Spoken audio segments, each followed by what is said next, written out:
आमच्या DS news 24 चॅनलला like करा, शेअर करा, सबस्क्राइब करा आणि बेल आयकॉन प्रेस करायला विसरू नका। नमस्कार, मी अश्विनी पुरी, डीएस न्यूज 24 मध्ये आपल्या सर्वांचं स्वागत। बघणार आहोत बातमीचा सविस्तर आढावा। श्रावणी बैलपोळ्याच्या दुसऱ्याच दिवशी संगमनेर तालुक्यातील साकूर जवळील बिरेवाडी येथून एक धक्कादायक बातमी समोर आली आहे। नंदाबाई लालू ढेंबरे यांचा विहिरीत पाय घसरून पडून मृत्यू झाल्याची घटना मंगळवारी दुपारी घडली आहे। त्यामुळे एकच खळबळ उडाली आहे। बिरेवाडी येथील दुधानी मळ्यामध्ये लालू ढेंबरे हे सहकुटुंब राहत आहे, तसेच ते शेती व्यवसाय करत आहे। दरम्यान मंगळवारी लालू ढेंबरे यांच्या पत्नी नंदाबाई या जवळपासच असलेल्या विहिरीजवळ काहीतरी काम करत होत्या, मात्र अचानक त्या विहिरीमध्ये पाय घसरून पडल्या।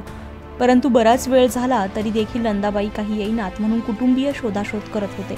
शेवटी विहिरीमध्ये नंदाबाई पडल्याचं समजलं। त्यानंतर त्यांना विहिरीतून वर काढण्यात आलं, मात्र तोपर्यंत त्यांचा मृत्यू झाला। त्यानंतर रुग्णवाहिकेतून त्यांचा मृतदेह शवविच्छेदनासाठी संगमनेर येथे नेण्यात आला। मात्र नंदाबाई यांच्या दुर्दैवी मृत्यूनं ढेंबरे कुटुंबियांसोबत संपूर्ण बिरेवाडी गावावर शोककळा पसरली आहे। डीएस न्यूज 24 साठी अश्विनी पुरी, बिरेवाडी। अशाच नवनवीन घटना घडामोडी पाहण्यासाठी पाहत रहा डीएस न्यूज 24। तोपर्यंत मी अश्विनी आपली रजा घेते। नमस्कार।